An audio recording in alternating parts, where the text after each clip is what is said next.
ইসলামের ৫টি সবচেয়ে বেদনাদায়ক দিন যেগুলো মুসলমানরা আজও ভুলতে পারেননি।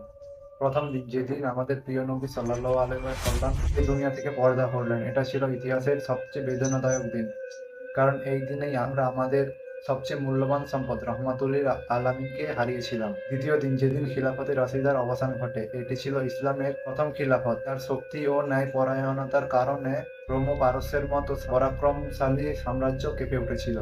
কিন্তু ৬৬১ খ্রিস্টাব্দের সেই অন্ধকার দিনটি এই মহান খিলাফতের সমাপ্তি ঘটায়। তৃতীয় দিন কারবালার সেই হৃদয় বিদারক ঘটনা, যেখানে ইমাম হোসেন রাদিয়াল্লাহু আনহু ও তার পরিবার হক ও সত্যের পথে নিজেদের জীবন উৎসর্গ করেছিলেন আর ইসলামের দিনকে ধ্বংস হওয়া থেকে রক্ষা করেছিল। চতুর্থ দিন ১২ই জুলাই সাল ১০৯৯ ইসলামের ইতিহাসের এক কালো দিন।